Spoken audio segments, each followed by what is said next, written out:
que vous pensez du maintien de la candidature de Marine Le Pen à la présidentielle? Je m'en fous.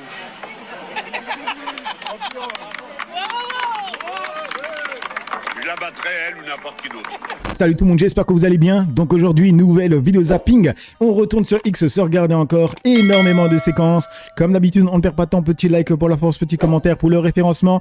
Et pour ceux qui sont sur téléphone et bien sûr qui sont gentils, merci de booster la vidéo. Allez, on enchaîne avec la première news. Ça nous parle de Booba et de Berda. Alors cette information, on l'avait vu, la saisie conservatoire de 40 millions sur Booba. Du coup, il y a du nouveau, il y a le jugement qui est tombé. Donc c'est marqué retournement. Le tribunal de Paris ordonne la rétractation de la saisie conservatoire de 40 millions d'euros obtenue en février par Magali Berda sur les droits d'auteur de Booba. Motif, elle n'a pas suffisamment démontré l'existence d'un préjudice lié aux agissements du rappeur. Le juge révèle que la situation financière de son entreprise était déjà fortement négative avant même les faits reprochés à Booba. Autre coup dur pour Berda, le juge l'a condamnée à verser 15 000 euros à Booba. Elle qui pensait manger 40 millions, elle va devoir verser 15 000 euros à Booba. Elle va devoir continuer à vendre des vêtements sur TikTok, estimant qu'elle a nui à sa réputation en alimentant abondamment les médias sur cette affaire. 40 millions pour récupérer mon oseille. Ils n'ont pas respecté. Regarde-moi ça. Qu'est-ce qu'on va faire, Berthe? Putain. Du coup, dans les commentaires, ça dit quoi? Guillaume qui nous dit dans le cul le Booba, et là il va bien la sentir passer. Mais est-ce que les gens lisent les tweets avant de commenter? Le gars il a cru que c'était Booba qui a été condamné. Ah, Guillaume le sait pas. Mais clairement ça. Du coup, on passe sur le compte de l'équipe de France qui ont tweeté en demi-finale de la Coupe del Mundo. Nos Bleus battent le Maroc et rejoignent le dernier carré du mondial. Et là, on va parler un peu de foot, mais surtout des racelards qui détestent l'équipe de France. Et en fait, cette Coupe du Monde a permis de nous montrer que ces racelards mentaient, même si on le savait pertinemment. En fait, ils disaient que leur problème, c'était les OQTF, les personnes sans papier et les Français d'origine étrangère qui se comportaient mal. Alors que pas du tout. Cette Coupe du Monde nous montre que leur problème, on le savait déjà, c'était les Noirs et les Arabes, peu importe leur situation. Même les Noirs et les Arabes qui travaillent, qui payent des impôts, qui se comportent bien. Pourquoi? Parce que tous les racelards ont la rage que l'équipe de France gagne.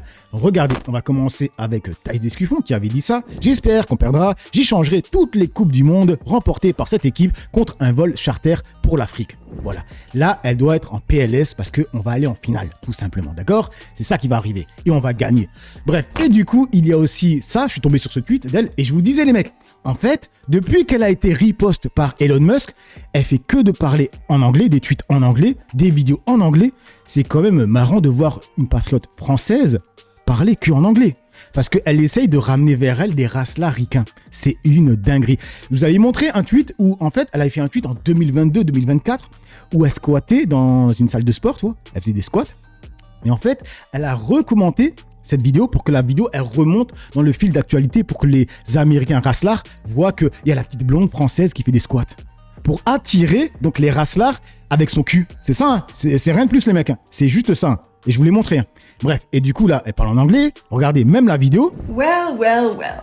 You won't believe your ears. The French Ministry of the Interior has just released statistics on perpetrators of rape, homicide, assault. Bref, on s'en fout. Regardez la réponse d'un ricain. En tout cas, c'est écrit en anglais.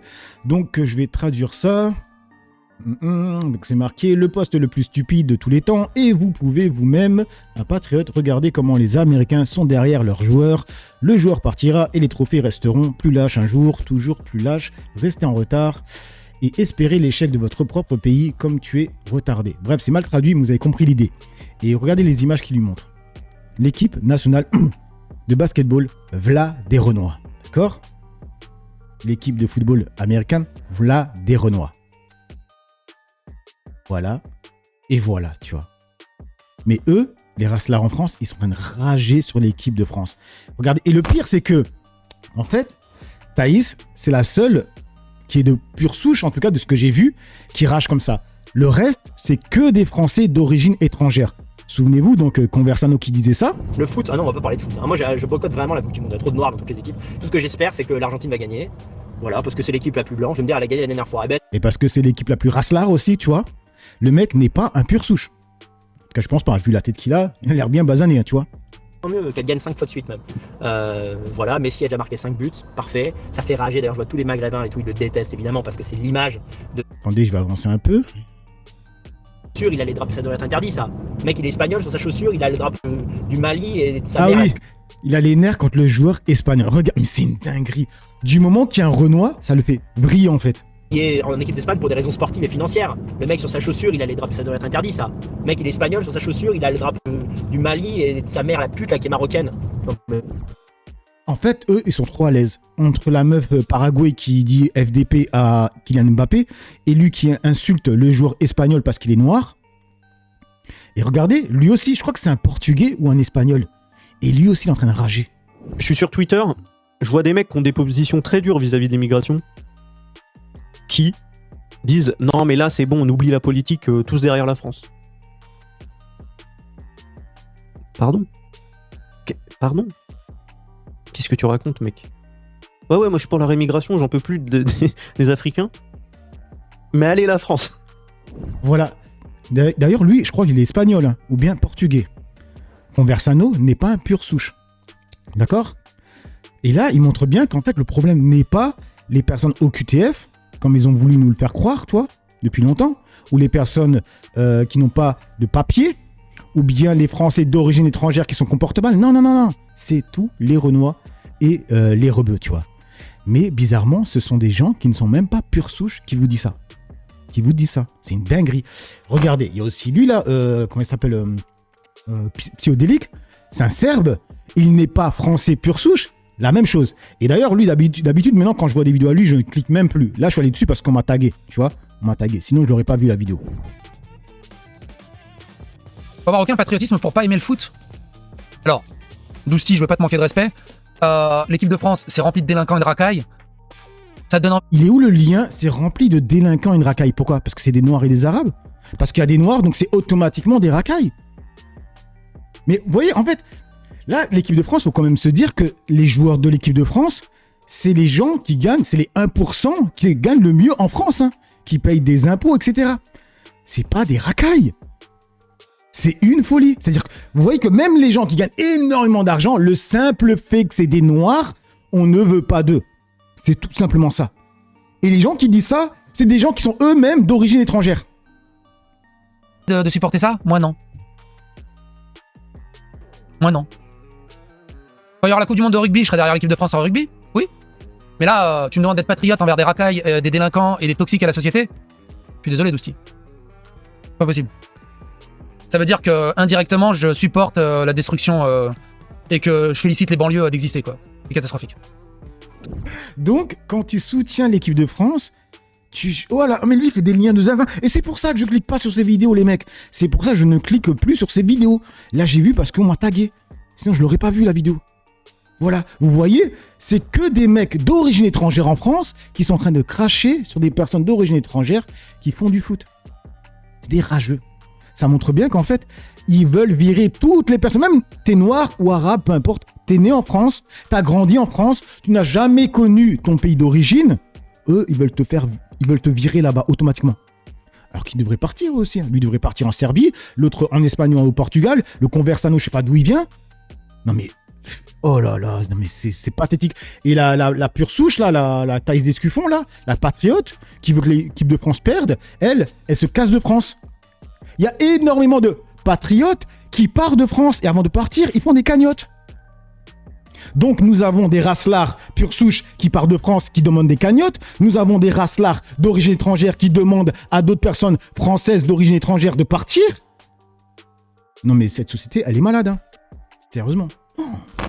Du coup, on va sur Goal Side et c'est avec Netanyahou. Attendez, je traduis ça. Donc c'est marqué, Bibi Netanyahou a officiellement annoncé qu'il soutenait l'Argentine dans cette coupe del Mundo de la FIFA. באמת? תראה, זה הזמן היחיד שלנו באמת לדבר. ואחרי שאנחנו מדברים, אז מסתכלים על... אני מחפש את ארגנטינה. כן. אתה יודע למה? מסי, אני יכול לנחש? לא, לפני זה דווקא יש להם נשיא שהוא, וואו. אגב, חבדניק. וואו, הוא כוכב. הוא כוכב עליון, באמת כוכב עליון, הוא עשה שם דברים מדהימים בכלכלה שלהם, על ידי אימוץ עקרונות כלכלה חופשית, אנחנו אוהבים לדבר על זה, אבל מילי הוא ידיד ענק של ישראל, והוא הביא נבחרת לא רעה, הייתי אומר בכלל, זה לא רע שיש שם אחד כמו מנוסה כזה, נכון. ותיק, ויודע להפקיע שערים. הוא בן 39. כן, וכבר גם 2 עשורים שהוא עושה את זה וביד רמה, אתה מזדהה? אני אגיד לך, אני פגשתי אותו, הוא בא הנה לארץ לאיזה משחק. Et du coup, on continue avec le foot, avec le compte de Focus, avec Franck Tapiro qui affirme que dans les vestiaires, les joueurs égyptiens ont récité une sourate insultant les juifs. Donc il dit, les joueurs égyptiens, avant d'entrer sur le terrain contre l'Argentine, ont récité une sourate du Coran insultant les juifs.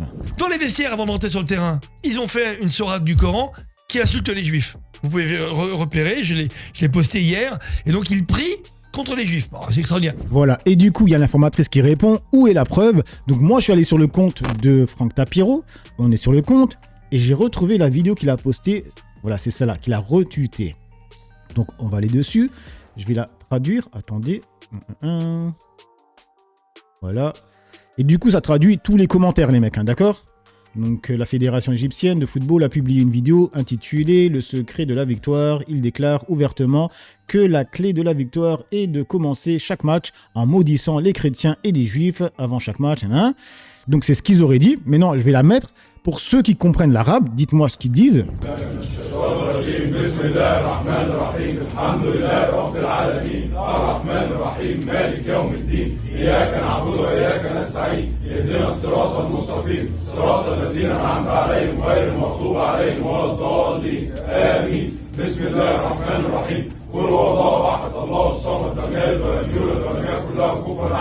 بسم الله الرحمن الرحيم قل هو الله احد الله الصمد لم يلد ولم يولد ولم يكن له كفوا احد بسم الله الرحمن الرحيم قل هو الله احد الله الصمد لم يلد ولم يولد ولم يكن له كفوا احد بسم الله الرحمن الرحيم بسم الله الرحمن الرحيم اللهم اجعل السادسه اللهم اجعل السادسه وان شئت Et du coup, dans les commentaires, il y a énormément de personnes qui demandent à Grok de traduire. Donc, on va cliquer sur le premier commentaire parce que moi-même, j'ai pas compris. Hein. Donc, c'est marqué. Donc, les joueurs récitent la sourate Al-Fatiha du Coran en arabe. Donc, au nom d'Allah, le très miséricordieux, toutes les louanges appartiennent à Allah, Seigneur de tous les mondes, le plus gracieux, le plus miséricordieux, maître du jour, du jugement, nous adorons vous seul, et vous seul nous demandons de l'aide. Bon, c'est mal traduit. Hein. Guide-nous sur le chemin droit, le chemin de ceux que tu as bénis, pas le chemin de ceux qui ont gagné ta colère, ni ceux qui se sont égarés. Ils répètent souvent Bismillah et peuvent inclure la sourate Al-Ikhlas. Je sais pas comment on prononce. Voilà. Alors pour Franck Tapiro, ils sont en train de faire une prière contre les mécréants et les juifs et les chrétiens, donc contre moi, parce qu'ils disent que Allah doit les guider sur le bon chemin. Pas le chemin que moi j'ai pris, hein, parce que j'y crois pas, tout simplement. J'ai pas l'impression qu'ils prient contre moi. Ils prient Allah pour qu'il les guide sur le bon chemin. Parce que pour eux, le bon chemin, c'est le chemin pour Allah. T'as capté? Voilà, tout simplement. Moi, c'est ce que j'ai compris. Hein. Dites-moi si je suis perdu ou quoi. Oh là là, Franck Tapiro, franchement, il faut doser. Hein. Bref, du coup, on enchaîne avec le compte de Kunta Vanenkinte et là, ça parle de gardiens de prison qui ont des propos racistes et il y a Darmanin qui les défend, tout simplement. Est-ce qu'on est même étonné? Sale bougnoule, ici, on va te briser. Ou les champs, ici, c'est chez nous, ici, c'est le Troisième Reich, les nazis, c'est nous. Des faits commis par des agents cagoulés en permanence, ce qui empêche les détenus de les identifier et alimente un sentiment d'impunité, déplore la contrôleuse générale des prisons. Alors, devant la gravité des accusations, Gérald Darmanin a défendu sa prison hier. Selon lui, les exigences légales, éthiques et sécuritaires sont respectées. Du coup, on enchaîne avec Manon Bry qui a tweeté ça, donc liste des métiers que Marine Le Pen ne peut pas exercer. Il y en a énormément, donc convoyeur de fonds, éducateur spécialisé, assistant social, policier, gendarme, agent de sécurité, militaire, blablabla, taxi, pilote de ligne, architecte, géomètre, blablabla, agent immobilier, huissier de justice. Mais par contre, Marine Le Pen, après avoir été condamnée 2 fois pour détournement de fonds publics, se présente à la présidence de la République. Voilà. On nous chie à la gueule, les mecs. C'est-à-dire que eux peuvent faire ce qu'ils veulent, ils peuvent avoir un des métiers les plus impactants pour nous en France. Ouais. Et il y a une personne qui essaie de défendre Marine Le Pen en s'attaquant à Mélenchon, en disant Jean-Luc Mélenchon non plus. Décembre 2019, il a été condamné à 3 mois de prison avec sursis et 8 000 € d'amende pour rébellion et provocation lors de la perquisition des locaux de son mouvement en octobre 2018. Donc le mec, il est en train de comparer 3 mois de sursis avec rébellion, sur rébellion, hein, on parle d'une rébellion, par rapport à une personne qui est condamnée 2 fois pour détournement de fonds publics. Je sais pas, vous préférez voter pour qui? Quelqu'un qui a fait de la rébellion ou quelqu'un qui a pris dans la caisse? Chacun voit midi à sa porte, hein, tout simplement. Du coup, on enchaîne avec Alerte Info, et là c'est avec Elie Semoun, l'humoriste, estime que LFI est plus dangereuse que le RN. Je n'aime pas cet antisémitisme affiché. Pour répondre comme un homme politique, je suis surtout un imposant à LFI. Je suis vraiment désolé pour les auditeurs qui nous écoutent et qui m'aiment bien. Mais là, franchement, je peux pas supporter cet antisémitisme affiché. Donc j'ai vraiment beaucoup de mal avec ce parti. Vous dites ce matin, vous trouvez la France Insoumise plus dangereuse que le Rassemblement National? Oui. Écoutez, oui. Oui. S'il faut répondre à votre question, et je vous réponds sincèrement, j'ai vraiment peur du bordel organisé par LFI. Pour moi, c'est pas une démocratie, quoi. Et dans les commentaires, il y a Chuck Saucisse qui nous dit: il répète le mensonge 1000 fois pour en faire une vérité et duper les faibles d'esprit. Les gens normalement constitués cherchent toujours l'antisémitisme chez LFI. Et il nous partage ce screen où c'est marqué municipal 2026. Quel parti est le plus concerné par l'antisémitisme? On peut voir Rassemblement National avec 19.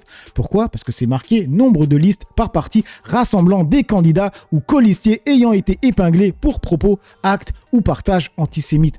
Voilà où est la vérité, tout simplement.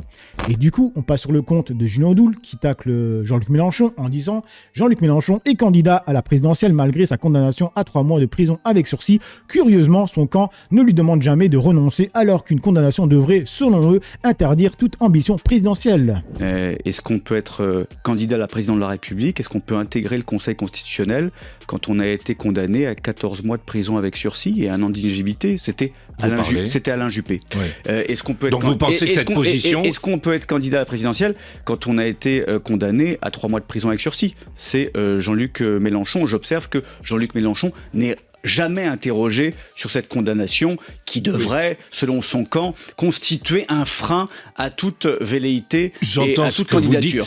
Les mecs, ils ont honte de rien. Manuel Bompard qui lui répond: Mélenchon a été condamné pour rébellion, c'est une médaille. Vous avez été condamné pour détournement de fonds, c'est une infamie.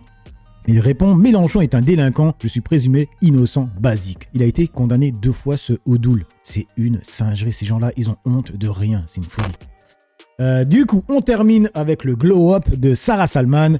Elle a dit les termes, une fois de plus, tout simplement. À Marine Le Pen qui vient d'être condamnée pour détournement de fonds publics. Et je vois tout le monde s'agiter dans le débat médiatique en train de dire: mais est-ce qu'elle va pouvoir se présenter? Est-ce qu'elle va avoir un bracelet? Est-ce qu'elle va pouvoir faire campagne? Mais c'est pas ça le vrai sujet. Le vrai sujet, c'est qu'elle a été condamnée pour détournement de fonds publics de plusieurs millions d'euros. C'est une infraction extrêmement grave. Et c'est ça le vrai sujet. C'est pas de savoir si elle va pouvoir ou non faire campagne. Vous imaginez que pour être avocat, il faut un casier vierge, que pour être notaire, il faut un casier vierge, que pour être VTC, chauffeur VTC, il faut un casier vierge. Mais pour vous présenter aux plus hautes fonctions de l'État, vous pouvez avoir un casier judiciaire, vous pouvez avoir un bracelet électronique à la cheville, et ça passe crème. C'est ça qui est choquant. Moi, ce que je pense, c'est que tous les candidats, quel que soit leur parti politique, devraient présenter un casier vierge avant de se présenter à une élection. Enfin, en fait, ça serait la moindre des choses. Comment vous voulez être crédible et dire aux gens: alors ce serait bien de respecter la loi, ce serait bien de faire ça, quand vous-même, vous ne la respectez pas. Enfin, il y a un moment, il y a un problème de cohérence. En fait. La messe est dite, comme on dit. Et je suis d'accord avec elle. Moi, je suis pour qu'on vire tous ceux qui ont un casier. Tous. J'en ai rien à faire. Voilà, tout simplement. Voilà. Bref, donc voilà les amis pour cette petite vidéo zapping réaction. Dites-moi ce que vous en pensez dans l'espace commentaire, dans la joie et la bonne humeur, sans insultes comme d'habitude. N'oubliez pas le petit like pour la force, petit commentaire pour le référencement. J'ai assez parlé pour le peu que j'ai parlé, à vous d'écrire. Ciao tout le monde.